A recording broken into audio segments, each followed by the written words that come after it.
bent jau. Bet aš tik tai pasakiau apie praktinius dalykus, su kuo susidurtum, jeigu kalbėtum jau tikrai apie tokį sprendimą arba apie tokį teisės aktą. Gerbiamas mere, širdis skauda, žinant, kad ten yra draustiniai, ornitologiniai draustiniai. Natūra 2000, aš vakar kreipiausi laišku Europos komisijos narę, kuri yra atsakinga už aplinkosaugą ir nurodžia visus tos faktus. Galbūt jinai ir atvažiuotų į Kapčiamiestį pasižiūrėti, kaip ten yra viskas iš tikrųjų. Bet jeigu taptų Kapčiamiestis kurorto zona, iš tikrųjų ten terapiniai miškai ir puikus miškai ir pats tas verslas tų vietinių žmonių, baidarės, poilsis prie ežero.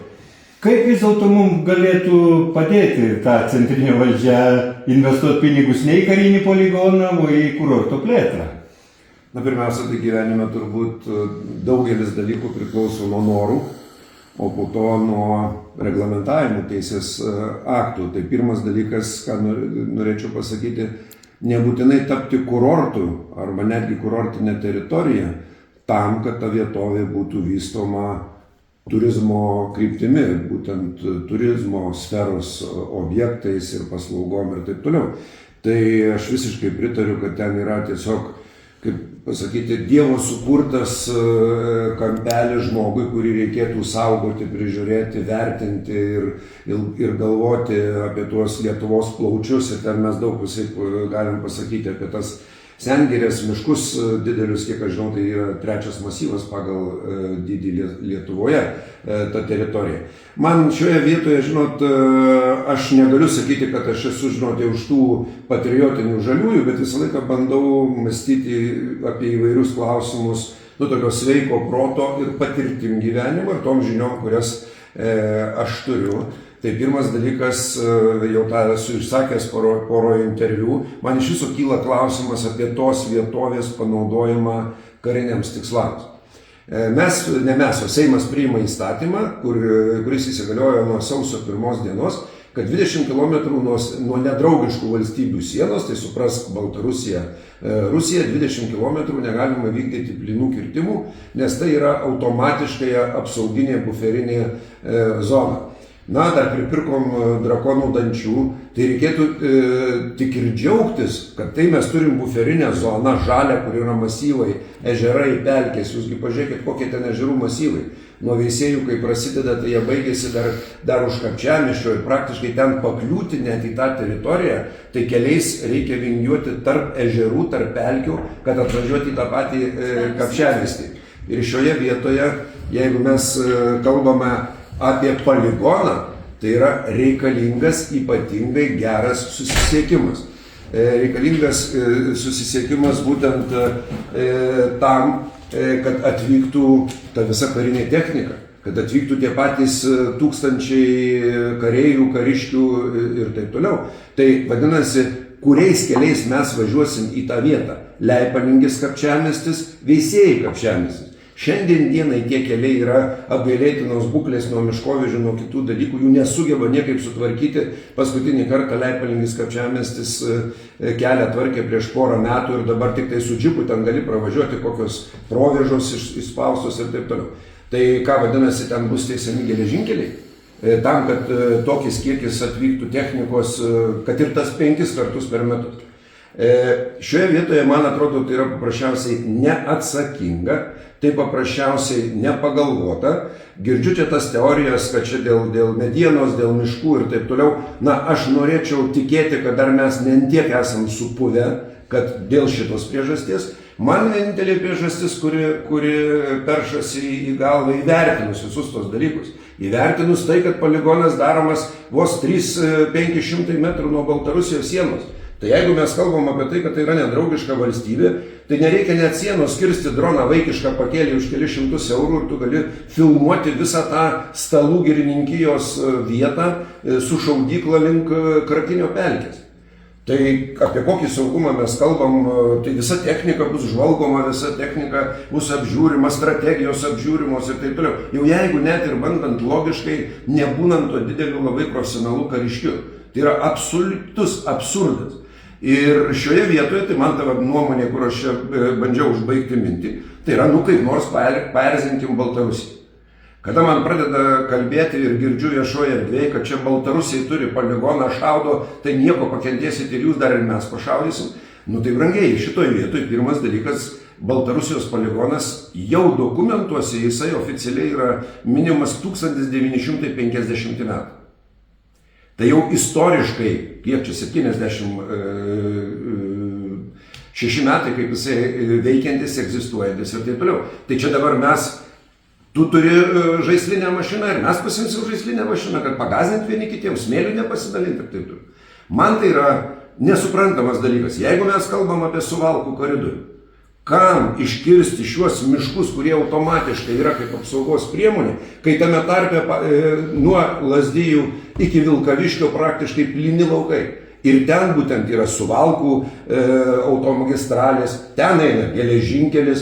Tai toj vietoje aš visiškai logiškai suprasčiau, ir tie patys Lenkai atvažiuotų galbūt į tas repeticijas, sakykime, ar tuos mokymus.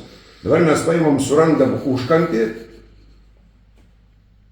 Dievas jį pamiršo, bet gerąją tą žodžio prasme, kad jis būtų ugdomas, išugdomas, užaugintas ir puoselėjimas. Tai vietoj to, kad mes tokias vietas tiesiog šventintum šiandien dieną ir saugotum, tai eilę metų draustinių suteikinėjo ir tas visas titulus davė, tai ne dėl to, kad ten kažką tai blogo norėjo. Dabar įdomu Lietuvoje, kai taip, tai žmogus netgi turėdama žemę, draustinis yra šventa, nei tu pirtelės, nei tu namelio, nei tu tvartelio, nieko. Kaip dabar reikia dėl kažkokių tai ambicijų, aš niekaip kitaip neįsivaizduoju šito reikalo kaip ambicijos. Ir tą jau vieną kartą pasakiau, kad jeigu Lietuvoje neduok Dieve ateis ta diena X, tai dėl mūsų vedamos kvailos, cinkinių gaidžių pavadinau politikos, ir dar kartą galiu pakartoti, yra tokia gaidžių veislė. Daug šokinėja, daug laksto, daug triukšmo, bet jokios naudos. Cinginis gaidys. Va tokia lygiai mūsų politika yra. Ir šitoje vietoje, manau, kad mūsų tos kalbos ir dabar mano čia tas, nežinau, ar purškavimų įgalima čia pasakyti, ar pasipiktinimų, dėja jisai jau rezultato, man atrodo, neduos. Labai man gaila dėl žmonių, kurie dar bando ir deda tas pastangas, kad jos nueis veltui, nes vien tik tai paklausius, ką mūsų didžvyriai Lietuvos kalba, praktiškai aš neįsivaizduoju, ko reikia, kad jie atsitrauktų dabar nuo šito ėjimų. Europa, aš manau, nesikiš, kaip paprastai. Mes šiaip bandėm kreiptis į Uršulas ir į dar visokias kitokias, kaip Landsbergis neteisėtai uždarė Baltarusijos sanatoriją, norėdamas pasipjudyti ir paieškoti priešų. Negavom net atsakymą Druskininkų savivaldybės tarybos nariai.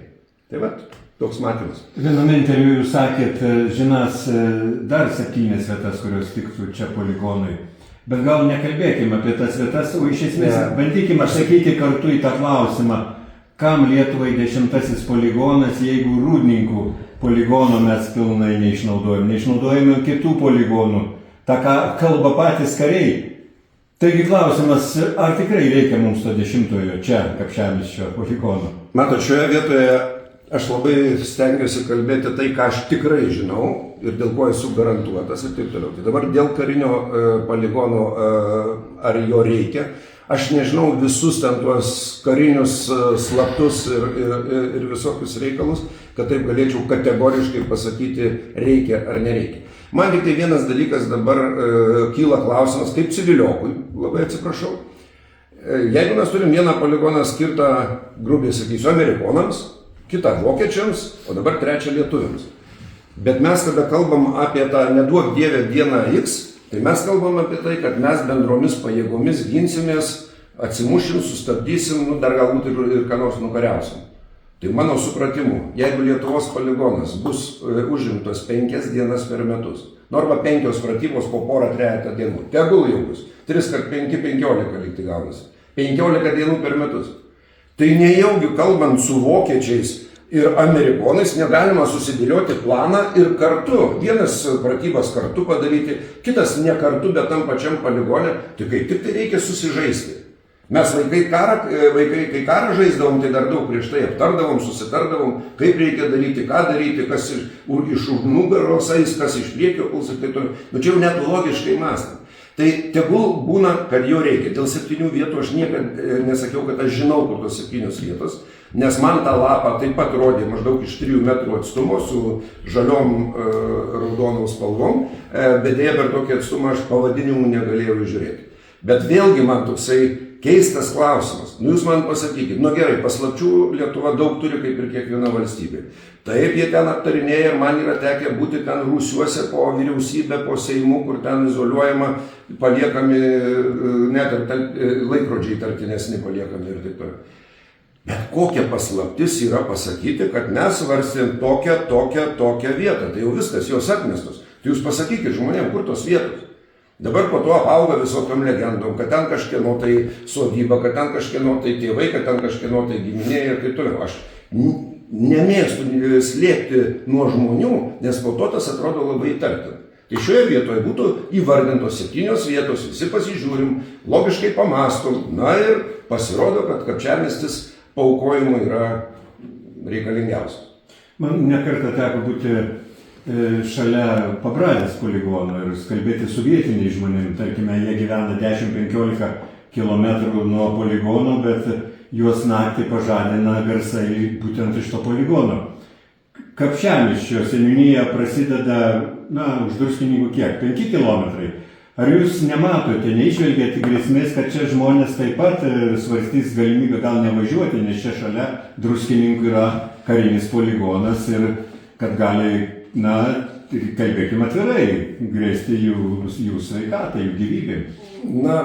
Žinot, poligono grėsmė sveikatai, čia aišku, galima labai daug įvairių aspektų žiūrėti. Kada fejerverką iššauni, tai per naujus metus ar per kurorto šventę, tai būna labai daug tų mirštančių, kaip mes teršiam gamtą, žinot, ir čia apnuodijam medžius ir kitą dalyką. Tai turbūt vieno tanko šūvis bus krūčiau negu mūsų visi fejerverkai per vieną šventę, jeigu jau taip paėmus. Kapčiamiesčio seniūnija nesiriboja su Druskininkų savivaldybės teritorija, ribojasi, kaip aš jau pirmai sakiau, Veisiejų, bet nežiūrintame Veisiejų seniūnijos teritorijoje bus tas vadinamasis mokomasis poligonas manevravimo. Tai mus, sakykime, šiek tiek guodžia, kad manevravimas, bet aišku, manevravimo metu bus taip pat šaudimas, tai šaudimas tuščiais užtaisais, aišku, jų garsas toks pats kaip ir tikro užtaiso. Reikia tikėtis, kad to bumsėjimo bus minimalus kiekis, bet ten gyvenančių žmonių aplinkai ir kai dabar, žinot, kad lengviau viskas atrodytų ir geriau, tai šaudyklą rodo mažiukę tokia, žinot, įdomu atrodo, iš ko šaudys, ar iš orinio, ar iš mažo kalibro šautuvėlio, o šaudys iš tankų, tai šaudyklos teritorija bus keli kilometrai, garantuotai. Ir jau čia vienam interviu šitam pačiam kabinete pasiūliau ministrui lažybų iš gero viskio dėžės, kad tikrai 10% neapsiribos. Dabar man čia manipuliuoti skaičiai, sakyti 20% ar 30%, nenorėčiau to, nes vėl nežinau.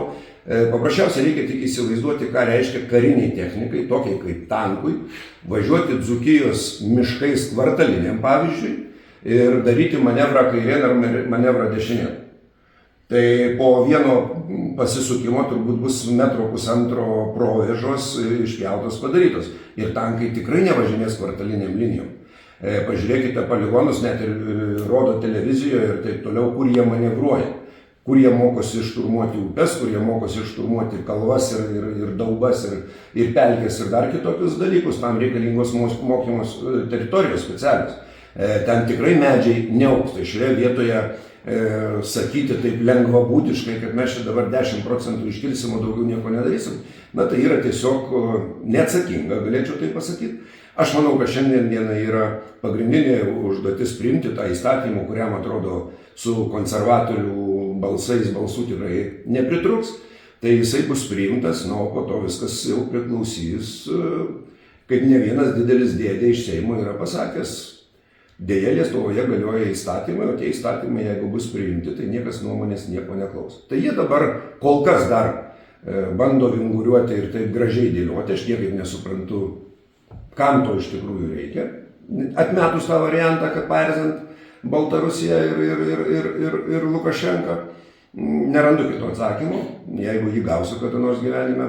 Nežinau, ar būsiu laimingesnis, bet bent jau nežinia nekankins.